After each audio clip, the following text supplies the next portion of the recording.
मेरी माँ ठंड में भी बाहर सोई थी।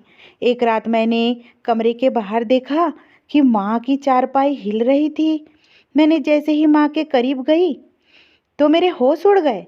माँ और चाचा, माँ हमें अंदर सुलाकर खुद बाहर। मेरे बाबा को मरे हुए 6 महीने गुजर चुके थे। मेरी माँ जवानी में ही विधवा हो गई थी। जब माँ मुझे लेकर नानी के घर जाने लगी तो चाचा ने हमें रोक लिया था और माँ से कहा था कि आप मेरे भाई की बीवी है, मैं आपका ख्याल रखूँगा, आपका ख्याल रखना मेरा फर्ज है। तब से चाचा मेरी माँ का बहुत ख्याल रखते थे। वह अपनी बीवी से ज़्यादा मेरी माँ पर मेहरबान थे। यह वजह था कि चाची मेरी माँ पर शक करती थी। उनका मेरे चाचा से कोई चक्कर है और फिर चाची ने हमारी ज़िंदगी जहन्नुम बना दी थी। सारे घर के काम हम माँ बेटी से करवाती और हम दोनों को बातें भी सुनाती। चाची कभी भी हमारे काम से खुश नहीं हुई थी। उसने हमेशा ही हमारे काम में भी कमी निकाल, कभी कहती कि ठीक नहीं किया तो कभी कहती वह काम बिगाड़ दिया है। ऐसे मेरी ज़िंदगी नरक बनकर रह गई थी। ऊपर से चाची की 2 बेटियां और एक बेटा भी हमारे लिए मुसीबत बन गए थे। वह भी सारा दिन मुझे और माँ को कामों में उलझाए रखते थे। इस घर में हमारा एकलौता सहारा चाचा ही थे। चाचा मेरा और माँ का बहुत ख्याल रखते थे, मगर चाची से यह बर्दाश्त नहीं होता था। जब से बाबा का देहांत हुआ था, चाचा मेरे और माँ के लिए अलग से फ्रूट लाया करते थे और अपने बच्चों के लिए अलग से लेकर आते थे, मगर चाची हमसे वह फ्रूट तक छीनकर ले जाया करती थी और कहती थी कि जब हमारा खाना पीना एक साथ है तो ये अलग अलग फ्रूट लाने का रिवाज नहीं करना चाहिए। और फिर हमें फलों के छिलके दिखते ही नसीब होते थे। और मैं मशीन लगाकर कपड़े धोने लगी थी। जब वापस आई तो मैं सारे काम करके कमरे में जा चुकी थी। मैं उनकी टांगें दबाने लगी थी जब चाचा आ गए और कहने लगी, सुमन फिर से लेट हो गई, किचन कौन देखेगा? मैं तुमसे पहले भी कहा था कि आज बच्चों का बिरयानी खाने का दिल कर रहा था और तुम इधर लेटी हुई हो। मेरी माँ के आंखों में आंसू आ गए थे। यह बेबसी की तरह खड़ी कहने लगी, आज तबीयत ठीक नहीं है। चाची एकदम चीख पड़ी और कहने लगी कि तुम माँ और बेटी हर वक्त बीमार रहती हो। मेरा जी करता है कि तुम दोनों माँ बेटी को हाथ से पकड़कर घर से निकाल दूँ, मगर मुझे इस बात का पता नहीं कि तुमने मेरे पति पर क्या जादू कर रखा है जो तुम लोगों को इस घर से जाने नहीं देते। मेरे बस में होता तो मैं तुम दोनों को अपने घर में एक पल के लिए भी बर्दाश्त ना करूँ। माँ उठी और किचन में चली गई। मेरा दिल चाहता था कि मैं चाची से पूछूं कि आपके अंदर का शैतान कब तक खत्म होगा। दरअसल जब मेरे बाबा थे तो खूब कमाया करते थे। मेरे चाचा से ज़्यादा मेरे बाबा की आमदनी थी। हमने अच्छा खाया और अच्छा पहना था। यह सब देखकर चाचा जलन का शिकार होते रहते थे। तब हमारी ज़िंदगी बहुत सुकून से गुजर रही थी। ना जाने हमारी खुशियों को किसकी नज़र लग गई कि मेरे पापा का देहांत हो गया। माँ अब तक सदमे में थी। चाची ने बड़ी होशियारी से बाबा का बिजनेस चाचा के हवाले कर दिया था। जाहिर सी बात है कि मैं और माँ तो अपने होश में ही नहीं थे। बाबा का कारोबार डूबने वाला था तो चाचा ने उसे संभाल लिया था। अब चाचा हर महीने सारी आमदनी लाकर मेरी माँ के हाथ पर रख दिया करते थे और कहते थे कि भाभी आपका माल है, आपको किस तरह इसे इस्तेमाल करना है आपकी मर्जी है। चाचा अपना काम छोड़कर बाबा का बिजनेस संभाल रहे थे। मैंने चाचा को अच्छी खासी तनख्वाह देने लगी थी। यह सब देखकर तो चाची का दिल जल कर रह गया था। मेरा पति अभी भी एक एम्प्लॉय के तौर पर काम कर रहा था। चाचा ने चाची और माँ पर शक करना शुरू कर दिया था। रोज चाचा से लड़ने लगी थी, तुम अपनी भाभी और सुमन पर इतनी मेहरबानी किए हो, जरूर दाल में कुछ काला है। एक दिन माँ चाची के सामने हाथ जोड़ दिए थे और कहा था कि ऐसे अल्फाज अपने मुंह से ना निकाला करो। मुझे मेरी बेटी के सामने शर्मिंदा मत किया करो। मैं किसी को मुंह दिखाने के काबिल नहीं रहूंगी। एक दिन चाचा ने अपनी बीवी से साफ साफ कह दिया था कि अगर तुम्हें यह बात करनी है और बात करनी ना छोड़ी तो मैं तुम्हें तलाक देकर घर से निकाल दूंगा। यह बात सुनकर चाची डर गई थी। उसके बाद उन्होंने फिर कभी यह बात अपने मुंह से नहीं निकाली, मगर दिल में तो शक एक बार बन गया, वह भी कभी खत्म नहीं हुआ था। इसलिए चाची ने माँ और मुझे जलील करने में कोई कसर नहीं छोड़ी थी। चाची ने तो चाचा को इस कदर अपनी मुट्ठी में कर दिया था कि जो महीने भर का खर्चा लाकर माँ के हाथ में रखते थे, उन्होंने वह भी देना छोड़ दिया था। यानी अब हमारे बिजनेस पर चाचा और उनके बच्चों का कब्जा हो गया था। मेरी चाची का जोर था, जिसकी वजह से मैं और मेरी माँ पूरे दिन कटकर रह गए थे। माँ की तबीयत बहुत ज़्यादा खराब रहने लगी थी। मैंने सोचा था कि मैं चाचा से बात करूंगी और उनसे कहूंगी कि मेरी माँ के इलाज के लिए चंद पैसे दे दे। जब रात को चाचा घर आए तो मैं उनके पास चली गई और उनसे कहा, चाचा आपसे बहुत ज़रूरी बात करनी है। चाचा कहने लगे, बेटी कहो क्या बात है। तब मैंने कहा कि मेरी माँ की तबीयत बहुत ख़राब रहती है, जिसकी वजह से बड़ी परेशानी होती है। आप मेरी माँ के इलाज के लिए कुछ पैसे दे दो ताकि मैं माँ को डॉक्टर के पास ले जाऊँ। कहने लगे थे कि बेटी मैं तुम्हें पैसे दे दूंगा। मुझे तो इस बात का पता ही नहीं था। इस वक्त चाची हम दोनों की बातें चोरी छुपके सुन रही थी। वह जल्दी से आगे बढ़ी और कहने लगी, वह मेरे लिए तो तुम्हारे पास पैसे नहीं है, लेकिन अपनी भाभी के लिए कैसे फौरन से निकल रहे हैं पैसे। चाचा कहने लगे, तुम्हारे कपड़े जूते के लिए मेरे पास पैसे नहीं है। अगर तुम कभी बीमार पड़ोगी तो मैं तुम्हें भी डॉक्टर के पास ले जाऊंगा। इतना फत्तर दिल नहीं हूँ, लेकिन तुम कैसे बीमार पड़ोगी? तुम तो सारा दिन बिस्तर पर लेटी रहती हो, अपनी भाभी और उसकी बेटी पर हुक्म चलाती रहती हो, उनसे काम करवाती रहती हो। बीमार तो हो, इंसान होता है जो मेहनत करता है। चाची ने जब चाचा के मुंह से अल्फाज सुना तो उनका रंग उड़ गया। वह कुछ कहे बिना कमरे से बाहर निकल गई थी। चाचा ने मुझे 10,000 रुपये दिए थे और कहा कि अपनी माँ को सुबह डॉक्टर के पास लेकर जाना। मैं चाचा को दिल से धन्यवाद किया और अपने कमरे में आकर सारी बात अपनी माँ को बता दी। माँ कहने लगी, धन्यवाद हो तुम्हारे चाचा का, जिन्हें अपनी बीवी की हरकत मालूम है। मैंने कहा कि माँ मुझे भी इस बात की तसल्ली है। कहने लगी, बस मैं चाहती हूँ कि मेरी और तेरी इज्जत इस औरत से सुरक्षित रहे, यह कुछ भी कर सकती है। मैं बोली, माँ सारा दिन हमें बेइज्जत करती है, इससे बड़ा और क्या करेंगी।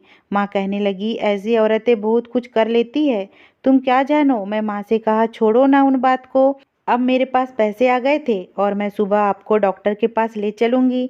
रात में मैं और माँ बहुत सुकून से सोए थे, इस बात से बेखबर कि आने वाली सुबह हमारे लिए क्या लेकर आने वाली है। सुबह कुछ यूँ हुआ कि मेरी आँख किसी के दरवाजे से आने पर गई थी। वह जल्दी से आगे बढ़ी और दोनों हाथ चाची के सामने जोड़ दिए और कहने लगी, मुझे पता नहीं कि यह कहाँ से आए। चाची कहने लगी, अगर तुमने नहीं रखे इसका मतलब यही है कि तुम्हारी बेटी है जेवर यहाँ लेकर आई है। माँ कहने लगी, ना ही मैं चोर हूँ ना ही मेरी बेटी चोर है। चाचा आगे बढ़े थे, उनके माथे पर सिकन थी। वह कहने लगे, अगर तुम दोनों माँ बेटी चोर नहीं हो तो मेरी बीवी का जेवर यहाँ कैसे आ गया। चाची ने अलमारी की फिर से तलाशी लेना शुरू कर दी और चाचा का वॉलेट निकालकर हमें दिखाया और कहने लगी, यह वॉलेट है जो मैं और मेरे पति सुबह से तलाश कर रहे थे।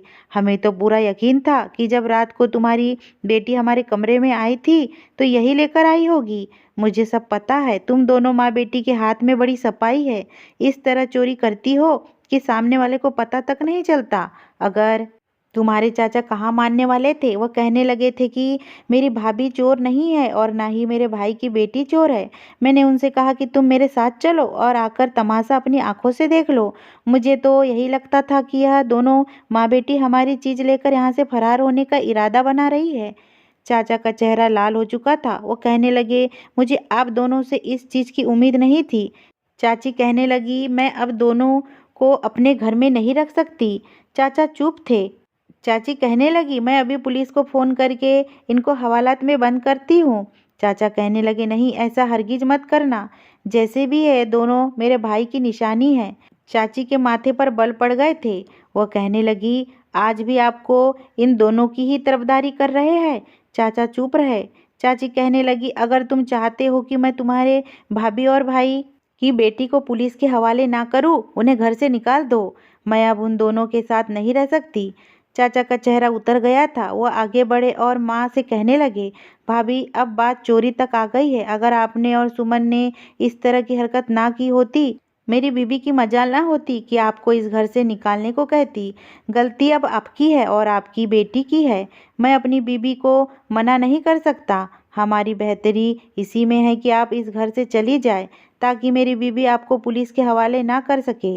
मेरी माँ आगे बढ़ी थी। वह जिंदगी में पहली बार चाचा के सामने बोल रही थी। वह कहने लगी, जिस घर में तुम रह रहे हो यह मेरे पति ने बनाया था। एहसान फरामोश की भी कोई हद होती है, मगर तुम तो सारी हदें पार कर चुके हो। तुमने मेरे पति के घर पर कब्जा किया, मैं चुप रही। तुमने मेरे पति का सारा बिजनेस अपने कब्जे में कर लिया, मैं चुप रही। तुम्हारी बीवी ने मुझे और मेरी बेटी से नौकरों की तरह रवैया रखा, हमसे पूरे घर का काम करवाया, मैं फिर भी चुप रही। लेकिन अब बस बहुत हो गया। अगर इस घर से कोई जाएगा तो मैं और मेरी बेटी नहीं, बल्कि तुम और तुम्हारी बीवी और तुम्हारे बच्चे जाएंगे। मेरे घर से निकल जाओ। मेरी माँ की आवाज़ बहुत तेज थी, मगर चाचा कहने लगे, भाभी आप जो फैमिली में रह रही है, अगर मैं आपके पति का बिजनेस ना संभालता होता तो क्या वह इस मुकाम पर होता, बल्कि वह कब से डूब गया होता और आप यह घर बेचने पर मजबूर हो जाती। आपके पास छत भी रहती। आप दोनों माँ बेटी पहले भी चोरी करती रही है। हमारा बहुत सा पैसा गायब है, यकीनन वह आपने चोरी किया होगा। यह बात सुनकर चाची आगे बढ़ी और उन्होंने पुलिस का नंबर मिलाया था। वो कहने लगी कि आप हमारे घर आ जाए, हमारे घर चोर है। चाचा कहने लगे, आप तो अपनी ज़िंदगी गुजार चुकी है, अब अपनी बेटी का सोचो। बेहतरीन इसी में है कि आप घर छोड़कर चली जाए। आपको नहीं पता कि थानों में क्या सुलूक होता है। चाचा ने माँ को इस कदर डराया था कि वह अपने और मेरे 2 जोड़ी बैग में रखकर मुझे अपने साथ लेकर रवाना हो गई थी। मैं और माँ बेटी इस घर से बहुत दूर तक चले गए थे, पर दुख इस बात का नहीं था कि हमें हमारा हक से दूर किया जा रहा था, क्योंकि जब से बाबा मरे थे हमें कभी हमारा हक मिला ही नहीं था। अब असली परेशानी इस बात की थी कि हमारे पास रहने के लिए कोई ठिकाना ही नहीं था। माँ कहने लगी, बेटी अब हम कहाँ जाएंगे। जब से बाबा हमारी ज़िंदगी से गए थे, चाचा ने हमें किसी से मिलने जुलने नहीं दिया था और ना ही किसी के साथ रिश्ता रखने दिया था। मगर माँ की कोई दोस्त होती तो हम उसके घर चले जाते। यूं ही चलते चलते रात हो गई थी। अब हम अपने शहर से दूर आ गए थे, मगर कोई ठिकाना नहीं मिला था।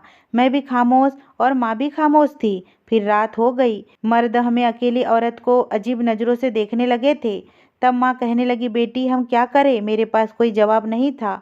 हम आगे पहुँचे तो हमें एक घर नजर आया। माँ कहने लगी, यह जगह रात बिताने के लिए अच्छी है, सुबह हम कहीं निकल जाएंगे। मैंने कहा, ठीक है माँ, आज हम इस घर में चलते हैं। मैं और माँ इस घर में दाखिल हो चुके थे। वहाँ पर कोई शख्स मौजूद नहीं था। माँ और मैं ज़मीन पर ही बैठ गए थे। माँ के आंसू निकलते जा रहे थे। वह कहने लगी, बेटी मुझे माफ़ कर दो। मेरे होते हुए तुम्हारी ज़िंदगी में ऐसा दिन आ गया है, आपका कसूर नहीं है माँ। आपको शर्मिंदा होने की ज़रूरत नहीं है। रब उन लोगों से हिसाब ज़रूर लेगा जो हमें इस हाल तक पहुंचाने के जिम्मेदार है। मैं खामोश रही थी। मैं और माँ एक दूसरे के सामने बैठे थे। डर के मारे ना तो मुझे नींद आ रही थी और ना ही माँ को। मैंने महसूस किया कि माँ को बेचैनी सी है। कभी उठकर खड़ी हो जाती तो कभी बैठ जाती थी। मैं आगे बढ़ी और बोली, क्या बात है माँ, थक गई है आप क्या माँ। माँ ने नहीं में सिर हिला दिया था और तब मैंने महसूस किया कि माँ का पूरा वजूद पसीने से लटपट था। उनके चेहरे की रंगत पीली पड़ चुकी थी और फिर देखते ही देखते बेहोश हो गई थी। मैं बोली, माँ क्या हो गया आपको, आंखें खोलो। मगर माँ ने मुझे कोई जवाब ना दिया। वह ज़मीन पर गिर गई थी। मेरा दिल धक से रह गया था। मैं जल्दी से माँ की नस को टटोला था। वह भी चल रही थी। मुझे मालूम था कि मेरी माँ दिल की मरीज है और डॉक्टर ने ऐसी हालत में माँ को जुबान के नीचे रखने वाली गोली को कहा था। मेरे पास इस वक्त गोली मौजूद नहीं थी। मैंने माँ को वहीं पर लेटाई और भागते हुए बाहर निकल गई थी। मैं जल्दी से जल्दी करीबी मेडिकल पहुंचना चाहती थी ताकि वहां से माँ के लिए गोली ले आऊं। मेरे पास पैसे नहीं थे, मगर मुझे यकीन था कि ऐसी हालत में मेरी मदद ज़रूर करेगा। मैं भागती जा रही थी। फिर मैंने महसूस किया कि कोई मेरे पीछे तो आवारा लड़के लग चुके थे। मेरा दिल बहुत तेज़ी से धड़कने लगा था। वह कहने लगे कि तुम यहाँ से भागकर कहाँ जाऊंगी, तुम्हारे पास फरार होने का कोई भी रास्ता नहीं है। ऐसा करो कि रुक जाओ, हमें मत दौड़ाओ। मैं उनकी बात सुनकर और डर गई थी और अपनी दौड़ और तेज कर ली थी, मगर वह भी कहाँ रुकने वाले थे। वह भी मेरे पीछे ही भागते रहे और मैं रब से दुआएं मांगती जा रही थी कि मेरी माँ बीमार है, मुझे उन लोगों से बचा ले। मेरा डर से पूरा बुरा हाल हो रहा था, टांगे काँप रही थी, मगर वह लड़के तो मेरे पीछे ही आते जा रहे थे। तभी मुझे सामने कब्रिस्तान नजर आया था। वह कब्रिस्तान देखकर मेरा दिल धक से हो गया था। रात के इस वक्त कब्रिस्तान में मैं नहीं जाना चाहती थी। मैं अपनी इज्जत बचाने के लिए मुझे यह भी करना पड़ गया था। कब्रिस्तान में दाखिल हो गई थी और मुझे उम्मीद थी कि आवारा लड़के यहाँ से वापस चले जाएंगे, क्योंकि रात के इस वक्त लोग कब्रिस्तान जाने से डरते हैं। अगर यह देखकर तो मेरी हैरत की इम्तिहान आ रही थी कि वह दोनों लड़के मेरे पीछे कब्रिस्तान में भी आ गए थे। अब वहाँ जहाँ मुझे कौन बचाने वाला था। तभी मुझे एक टूटी हुई कब्र नजर आई। मैं आवारा लड़कों की नज़रों से ओझल होने के लिए रोते हुए कब्र में उतर गई थी। मेरा दिल जोर जोर से धड़क रहा था। ऐसा लग रहा था जैसे कि मैं अभी मरने वाली हूँ और मुझे उन दोनों लड़कों के कदमों की आवाज़ आती जा रही थी।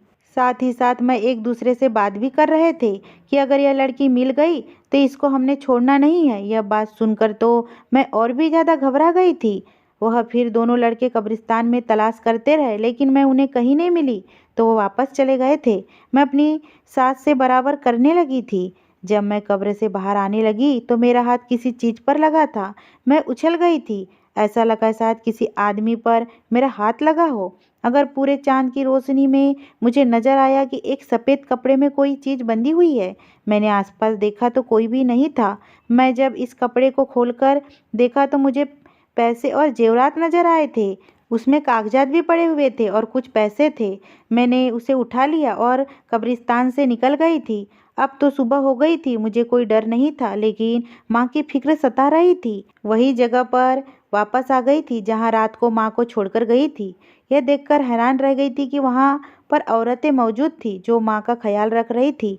मैं आगे बढ़ी तो देखकर माँ मुझे देखकर मुस्कुरा रही थी। मैं बोली, आप कौन हैं? वह दोनों औरतें बोली, हम दोनों यहाँ से गुजर रहे थे तो हमारी नज़रें इस औरत पर पड़ी जो दर्द से तड़प रही थी। मैंने पूछा कि क्या माजरा है, तो उसने अपने दिल का पर हाथ रखा हुआ था।